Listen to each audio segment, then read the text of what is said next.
Quarta-feira hoje? Olá, boa tarde a todos. Hoje, quarta-feira, dia 22/4, nós estamos aqui, eu, Simone Papai, secretária de Estado de Saúde do Amazonas, acompanhada da doutora Rose, da Fundação de Vigilância em Saúde. Nós agora apresentaremos os dados epidemiológicos e depois responderemos as perguntas dos jornalistas. Boa tarde a todos. Vamos então aos dados. Nós temos hoje 209 novos casos confirmados, de um total de 2.479 casos. Temos em isolamento social ou domiciliar 1.203 pacientes. E fora do período de transmissão, temos 879 pacientes, agora já não mais pacientes. Temos 190 casos confirmados internados e temos 207 óbitos, o que perfaz uma letalidade de 8,35%. Do total de casos confirmados, dos 2.479 casos, nós temos 1.958 em Manaus, o que dá 78,9%, e temos 521 no interior, em 32 municípios. Temos 172 óbitos em Manaus e 35 no interior. Nós hoje temos 273 casos notificados, dos quais 207 foram confirmados, 22 foram descartados e 44 estão em investigação, não apenas investigação laboratorial, mas investigação epidemiológica. Dos pacientes internados hoje, nós temos um total de 898. Desses, 629 estão em UTI e 629 estão em leitos clínicos e 269 estão em UTI. Então, nós temos, dos casos confirmados que estão internados, 190 estão em leitos clínicos e 81 estão, e 109 estão em UTI. Mas nós temos, do total de 708 pacientes internados suspeitos, 548 estão em leitos clínicos e 160 estão em UTI. Esses são os dados de hoje. Vamos passar agora para as perguntas dos jornalistas. Hoje nós temos perguntas dos veículos Portal Flagrante, Amazônia Sem Fronteiras, G1 Amazonas, o Amazonês, Portal DJ Evandro Júnior, Manaus Alerta, Grupo Diário, Rádio Encontro das Águas e Jornal A Crítica.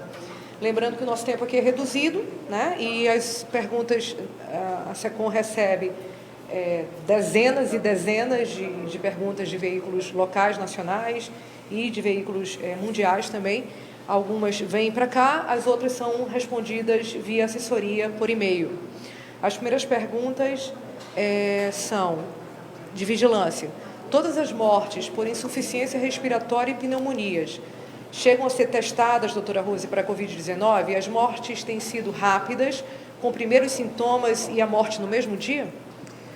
Bem, na verdade, quem prescreve exames são os médicos, né? Porque quadros de insuficiência respiratória e pneumonia podem ter diversas causas. Por exemplo, o paciente pode ter um câncer de pulmão, pode ter um distúrbio pulmonar obstrutivo crônico, pode ter uma pneumonia bacteriana. Então, as doenças pulmonares, pode ter uma tuberculose. As doenças pulmonares, elas continuam acontecendo. Nem tudo que leva à insuficiência respiratória e óbito é Covid-19. Então, quem define se vai ter a coleta de um exame ou não é o médico que está assistindo o paciente. Com relação às mortes rápidas, realmente nós temos tido muitos pacientes que estão chegando nas unidades de saúde já num estágio muito avançado, sem possibilidade de recuperação, sem possibilidade de tratamento. Agora, isso não quer dizer que os primeiros sintomas dessa pessoa aconteceram no mesmo dia. Não é essa a fisiopatologia da doença, não é assim que a doença se comporta. Não é? A doença começa com sintomas que vão de febre, sintomas respiratórios, tosse seca, e vão avançando os sintomas que podem evoluir rapidamente, principalmente em pacientes hipertensos, diabéticos e que têm outras morbidades, como doenças cardíacas, doenças pulmonares, ou mesmo que sejam obesos. De acordo com o Portal da Transparência, plataforma eletrônica que reúne dados registrados pelos cartórios do país, o Amazonas teve 398 mortes por insuficiência respiratória, o que acontece em casos de Covid. Tudo isso esse ano, doutora. Isso indica subnotificação ou isso é por conta que tem casos que ainda não foram confirmados? Eu acho que valeria a pena a explicação sobre, inclusive, mortes em casa e como ficarão esses registros. Isso, então, como eu já falei, nem tudo que é insuficiência respiratória significa morte por Covid. Né? Nós continuamos a ter morte por câncer de pulmão, por distúrbio pulmonar obstrutivo crônico, por pneumonia bacteriana, por tuberculose. Então, os transtornos pulmonares continuam afetando severamente a população e matando. E todos esses entram nesse cômputo. Além do que, nós temos fluxos diferentes de registros de declarações de óbitos em cartório e a entrada dessas declarações de óbitos no sistema de informações de mortalidade, que é o SIM. Existe tempo hábil para que os municípios alimentem essas informações no sistema de vigilância epidemiológica, que é o SIM. Portanto, vai haver sempre uma defasagem entre os números de óbitos publicados pelos cartórios e os números de óbitos computados pela saúde. Ademais, claramente nós sabemos que está havendo um excesso de óbitos diariamente, principalmente em Manaus. E nós sabemos que esse excesso de óbitos tem muito a ver com a epidemia que nós estamos vivendo hoje. Lembrando que nós temos um aumento na ocorrência dos óbitos domiciliares. Então, muitas vezes o paciente é um paciente de risco, agrava, não tem tempo de chegar no hospital para o atendimento e nós temos tido muitos registros de óbitos domiciliares. Em função disso, também o número de óbitos nos registros de cartório tem aumentado muito, o que nos leva, novamente, à grande preocupação com esses pacientes crônicos que precisam agir rapidamente, não deixar a doença agravar, procurar assistência à saúde. Isso leva à necessidade de que os casos leves, sintomáticos, de síndrome respiratória, fiquem em casa, para permitir que a rede assistencial fique livre, fique acessível para esses pacientes que realmente precisam de uma avaliação médica, de uma internação e talvez até mesmo de uma UTI. Mais uma dúvida aqui sobre essa questão de mortes, de registros de mortes, doutora. A Fundação de Vigilância em Saúde divulgou no início da semana menos mortes do que a Prefeitura divulgou em registros de sepultamento no mesmo período, apontando que houve um número maior de mortes suspeitas por coronavírus do que o divulgado aqui pela Fundação. Como explica essa diferença? Há pessoas que estão morrendo em casa sem atendimento, como teria dito o prefeito, segundo o jornalista? Sim, é o que eu falei na pergunta anterior. Com certeza, pessoas estão morrendo em casa, com certeza a Prefeitura, no registro de sepultamentos, vai ter um número maior do que os que nós temos nos registros oficiais. Claramente, nós estamos vendo aí os cemitérios com uma carga muito grande de funerais diariamente, um aumento sistemático no número de funerais. A última pergunta de vigilância é sobre o boletim, que conta com 700 pacientes curados. Na verdade, uma correção aqui ao jornalista, é fora do período de transmissão, né? Porque não tem não se tem dados conclusivos sobre cura. Mas esse número é desde o início do registro de casos, esses pacientes receberam algum tipo de assistência na área de saúde do governo e que tipo de acompanhamento e tratamento foi usado? Bem, nós temos nessa gama de pacientes não curados, nós não falamos aqui de pacientes curados, nós sempre falamos de pacientes fora do período de transmissão, portanto, são aqueles que cumpriram os 14 dias preconizados da doença e que não apresentam mais sintomas. Todos esses nós temos hoje 879, todos esses apresentavam sintomas, foram diagnosticados por um teste laboratorial, portanto, são positivos e deixaram de apresentar sintomas. Com relação a receber assistência de saúde do governo, nós temos vários pacientes aí que eram casos muito leves e que evoluíram benignamente, evoluíram muito bem. Nós temos os pacientes internados com quadros moderados, com quadros graves e que saíram, graças a Deus, e a assistência à saúde é aquela que é prestada dentro da rede tanto pública quanto privada, tanto da atenção básica nas unidades básicas de saúde da Secretaria Municipal de Saúde, quanto aqueles que necessitam de hospitalização e vão para a rede privada ou para a rede pública da Suzano. Todos os pacientes positivos estão tendo assistência médica.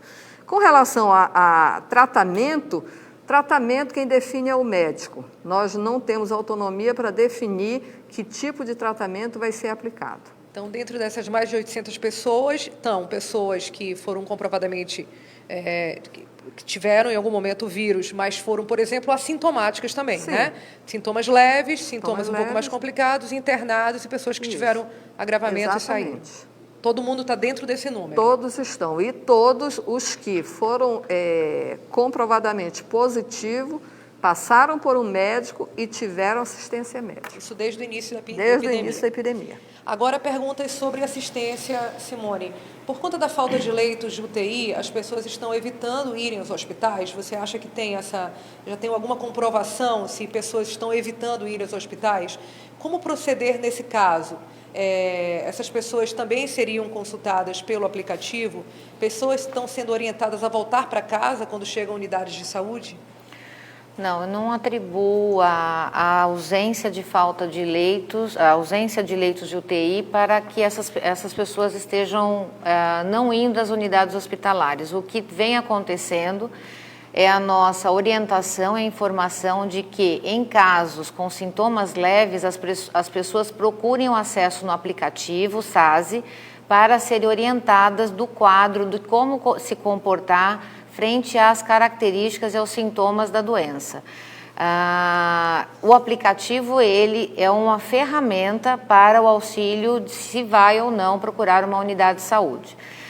Reforçando, então, que em casos moderados, não procurar as unidades hospitalares e as UPAs, procurem primariamente as unidades de porta aberta da atenção primária do município.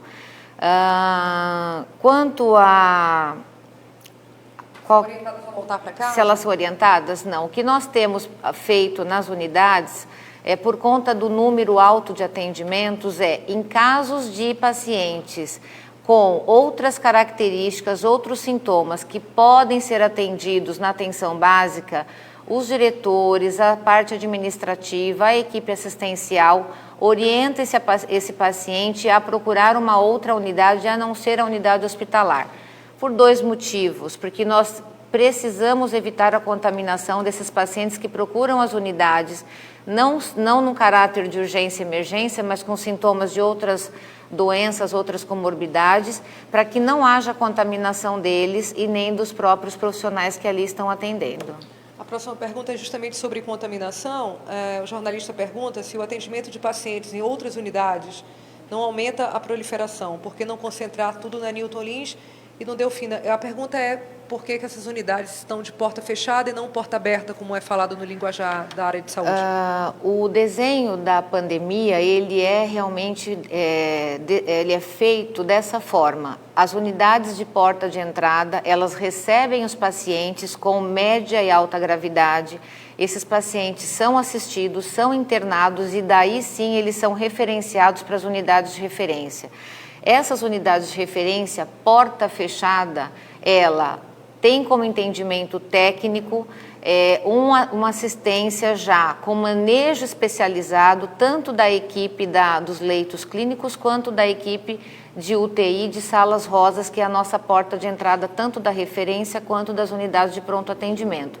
Então, quando você pergunta da concentração, é porque é esse o formato que é desenhado. Nós temos que ter na rede unidades de referência para que esses pacientes sejam tratados em ambientes, em fluxos separados de pacientes com outras comorbidades, outras doenças.